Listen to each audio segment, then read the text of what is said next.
Hello mga aspiring homeowners, this is Andy Dimaculangan and welcome sa Live Large Properties Philippines. So, andito tayo ngayon sa Lipa City, Batangas and may papakita ko sa inyo na ready for occupancy na house and lot na situated sa isang golf and country club na residential estate na kung saan napakaganda ng kanyang house. Yan, actually ito na, nasa likod ko. Okay? 240 ang kanyang floor area with a lot area of 408 square meters. Okay, single detached siya. Napaka-spacious at napaka-alwan ng house. And what's good is, ano pa siya, gated na din. Yan. So, ito po yung house. So, puntahan na natin and explore. So, ito po, sa labas pala, as you can see po, yan, meron na tayong, mga plants or mga upcoming trees, yan, para po sa sa design ng landscape ng house. So naka-fence na rin po tayo. Yan. And what's good, kita niyo na po, sobrang laki ng lot nyo dito sa isang side. So mamaya i-explain ko po na mas maayos. So yan po. So ito po ay may actually may one carport na kaya din up to 2 carports, pero kung halimbawa ito magustuhan nyo aspiring homeowners, pwede nyo naman pong ipaayos. Okay? So yan po, covered carport na din tayo, kaya maganda. And balcony po yung taas. So kita niyo po yung design niya. Nasa modern contemporary na rin.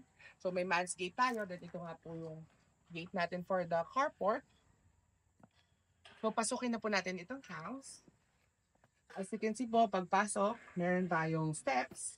Okay, so may access going to the lawn and also going po dito sa carport. So yan po yung facade. Yan. Kung kita nyo po. Yan. Napaka simple and yet napaka-elegant po ng itsura. So kita nyo naman po, napaka-detailed din ng ating mga landscapes. We have a grotto here. Yan. And also, yan, covered carport na rin tayo. So at least hindi po tayo mauulanan kapag tayo po mapasok sa ating property. Then, yun po. Pakita ko lang din po yung mga setback. So yan po. May space tayo dito for greeneries. Kung gusto na mag-planting or kung ano man, pwede. Yan po. Then this is the outdoor kitchen or the service area. So, maganda po is covered din siya. So, yan po. Meron na rin tayong fixtures dito sa service area natin. Then, another setback dito po sa area. And meron din tayong maid's quarter and toilet and bath. So, ito po ha. Pakita ko lang po na mabilis. Yan, maid's quarter natin. Then, ito po yung ating toilet and bath for our maid or driver. Yan.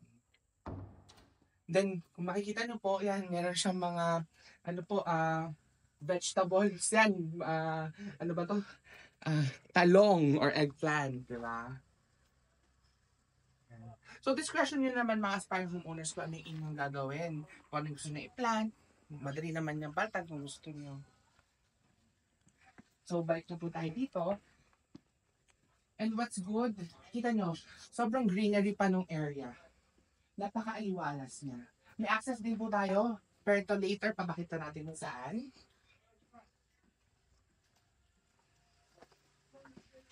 Then, dito po, meron tayong foyer. Yan, so, bago po pasok sa entrance ng ating living area, and meron din po tayo access dito.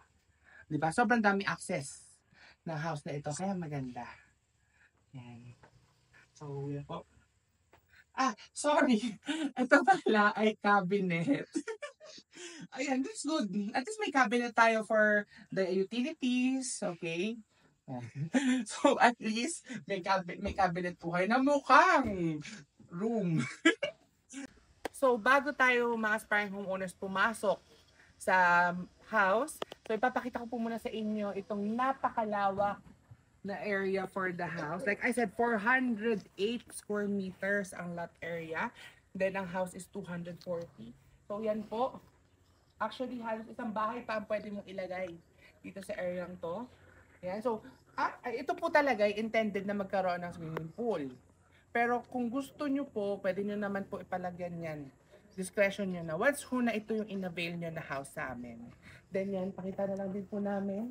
Yan, meron tayong terrace sa taas at patio dito sa baba or lanay. So, di ba, pag halimbawa may mga events or meron kayong gatherings, di ba? Kita nyo dito, pwede kayong magpa-party dito sa area to. Discretion nyo kung ano yung gagawin nyo. So, sobrang lawak. Yan. And also, what you see dito sa labas, yan na po talaga ang kasama sa turnover. So, kung may papabago kayo, pwede naman po after ma-turnover sa inyo yung unit. So, mga aspiring homeowners, papasok na po tayo sa ready for occupancy na house. Okay? So, may screen door po muna tayo bago tayo pumasok. Then, gusto ko lang po ipa-appreciate sa inyo ang ating main door. Yan. So, nakamahogany tayo with design. Okay? So, yan. So, as you can see naman po, napaka tibay. Yan. So, pasok po tayo. So, welcome dito sa living area. So, 240 po ang floor area ng house. And what's good is, tayo ay naka-high ceiling. Yan. So, mas accommodating and mas yung ventilation is mas maaliwalas. Diba, mga fire homeowners? So, nakikita nyo, yung open to below. Ito po ay nasa 10 meters. Yan. So, ito po yung accent, okay? So, yung tiles natin po. As you can see po, parang more than 60 by 60, no? 70 or 80.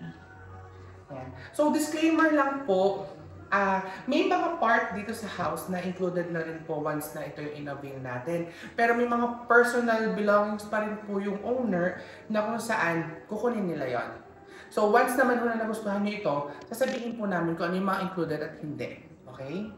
So yan po, kita nyo naman po, naka-owning windows tayo with screen na din. Yan. And ito na po yung area natin ng dining. So meron po tayo ditong 8-seater.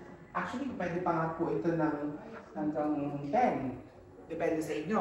Then, ito po yung ating access going to the lanai, yung ating spacious na lawn. Diba? Yan. Okay. Then, this is the dining area. So, bago tayo makapunta sa, kitchen area. So, ayan po, meron tayong counter dito. Yan. So, parang breakfast nook. Then, ito po yung ating kitchen area. Yan po. So, as you can see, complete na rin naman po. Meron na rin tayong stove. Yan po. So, naka-ready na rin po yung ating exhaust. Kung dito po tayo magluluto. Then, meron na rin tayong mga cabinets. Yan. So, naka-granite slab naman tayo. Yan. Then, ito po yung access natin sa ating service area or outside kitchen. Yan po. Then, ito po yung ating powder room. So, yung powder room natin, mga aspiring owners, pakita na lang natin. Yan. So, di ba, napaka-posh ng ating sink and yung ating water closet. Then, may design na rin tayo, di ba? Then, ito din po yung ating storage. Ayan. So, may mga nakalagay na lang kong gamit. So, na-utilize naman yung space. That's good, di ba? So, mga aspiring homeowners, yan, napakita ko na nga po sa inyo sa kitchen area. So, kung mapapansin nyo lang, napaka-minimalist ng ating kitchen. The reason why, yung owners kasi nito is retired post from US. So, they prefer na minimalist lang. Okay? Pero it's up to you pa rin mga aspiring homeowners. Kasi halimbawa po, na-turnover sa inyo, pwede nyo din naman siyang i-extend. Kasi, like I said, dun kasi sa area na to, nandito yung ating outdoor kitchen or service area, pwede nyo siyang palakihin. So, depende naman sa inyo yan. Pero, kung kayo naman po ay okay sa ganitong setup, muna, that's good. Tapos, maglagay na lang ulit kayo ng another kitchen. Parang ito yung formal kitchen nyo, tapos meron kayong informal kitchen, meron pa rin kayong service area. Since, like I said, napakalaki naman ng ating property, 408 square meters, mga aspiring homeowners. Then, pakita ko rin pala sa inyo, yan, ito po ay kasama natin sa turnover. Okay? Yung ating chandelier. Yung chandelier po natin, or yung mga lightings natin, yan pa po ay galing US. And also yung mga fixtures natin sa CR, sa bathroom, yan, yung mga water closet, halos sa US po galing siya. So yan, ito po, papunta na po tayo sa first room. Ito po ay sa ground floor. So, ayan po. So, yan, pakita na lang natin. So, ang ganda-ganda po natin chandelier. And tingnan nyo po, meron tayong CCTV sa loob. So, yan ang maganda sa kanya. So, at least po ay, secured talaga yung inyong property. Then, meron na tayo dito, mga cabinets on both sides. And, welcome po dito sa ating... Actually, ito ay parang masters na din. Itong sa ground floor. Ito po ang ating toilet and bath. May his and hers. Yan. Then, ito po ang ating shower area. Yan. Then, ang ating pong door is sliding. Diba po? Kaya po, ano ba yan? Ergonomically, okay po yung pagkakadesign nito. So, at kita na naman po ating flooring. So, di ba po, ground floor pa lang, master's bedroom na ang peg. Diba? Kaya nakakaganda. So, mga aspiring homeowners, okay, bago tayo tumaas, gusto ko i-appreciate muna natin ang ating stairs. Actually, napakaluwag niya, mga aspiring homeowners. And senyorita step siya, kaya hindi siya nakakailang papataas. Then, tayo ay naka-solid wood yung ating mga steps. Then, concrete po yung foundation. Then, tayo ay naka-wood din na handrail. Tapos po ay glass. Yan. So, taas na po tayo. Para makita nyo. Yan po, hindi nakakailang talaga mga aspiring homeowners yung pag-step dito. Yan. Diba po? Then, yan, meron tayong window dito for ventilation and for lighting. And ito po, meron tayong chandelier. Yung chandelier natin naggaling pa po from USA. So mga aspiring homeowners, andito na tayo sa second floor ng Ready for Occupancy House and Lot dito sa Lipa City.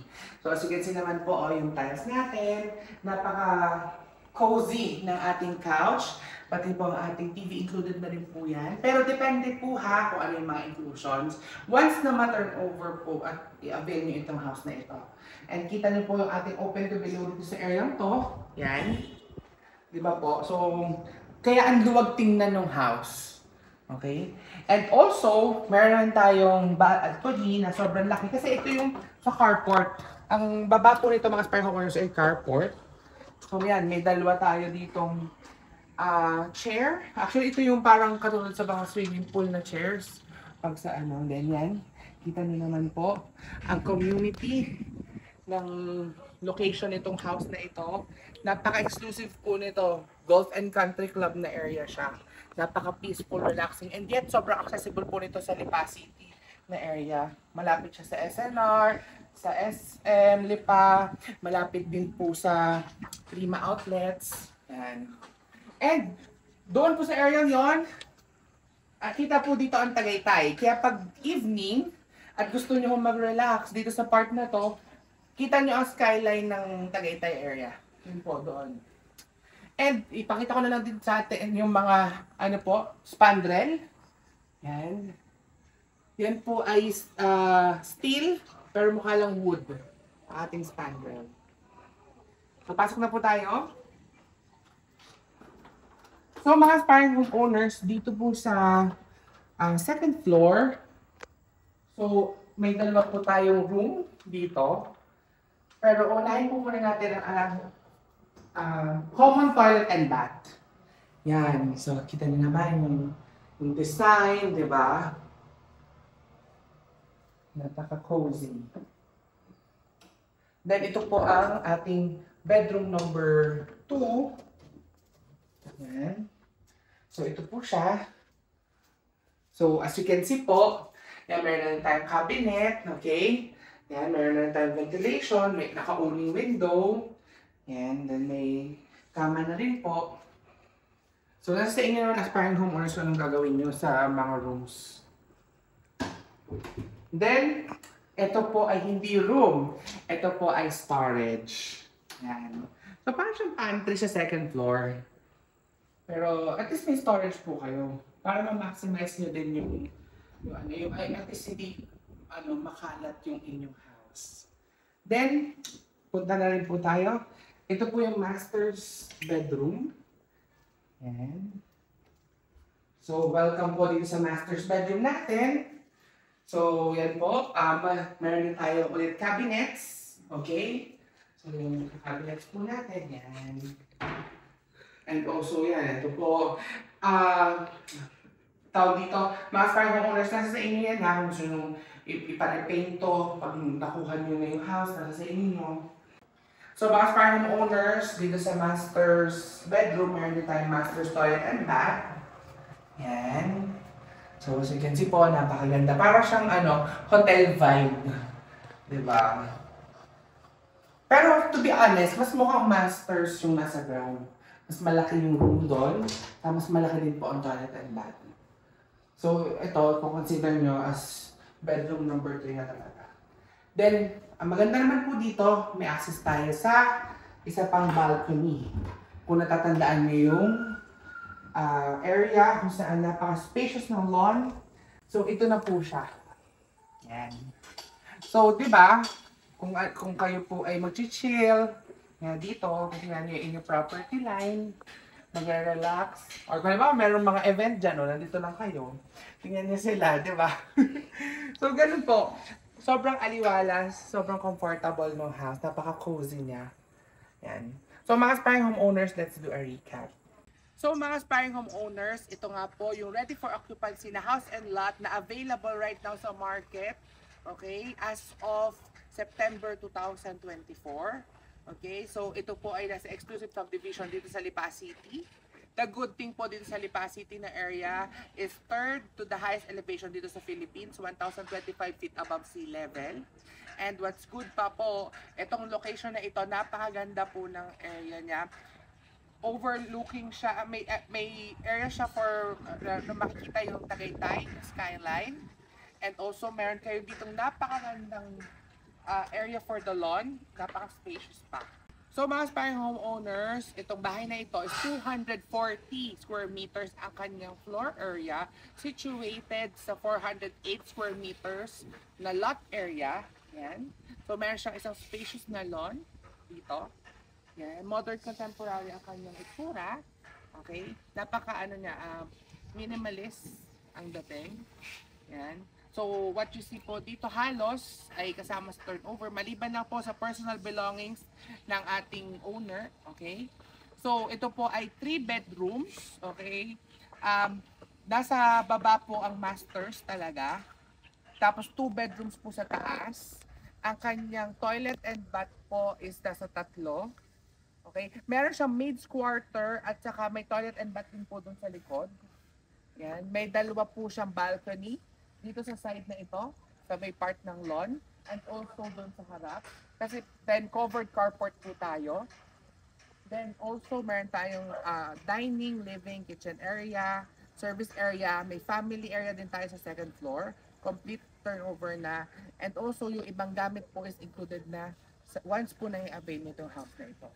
So kung nagustuhan nyo yung bahay na ito, mag-tripping na tayo or kunin nyo na itong house na ito. Cash basis lang tayo mga aspiring homeowners, okay? Hindi siya pwede for installment, okay? So kung nagustuhan nyo ito, what more pa yung susunod na aking mga i-offer na properties, okay?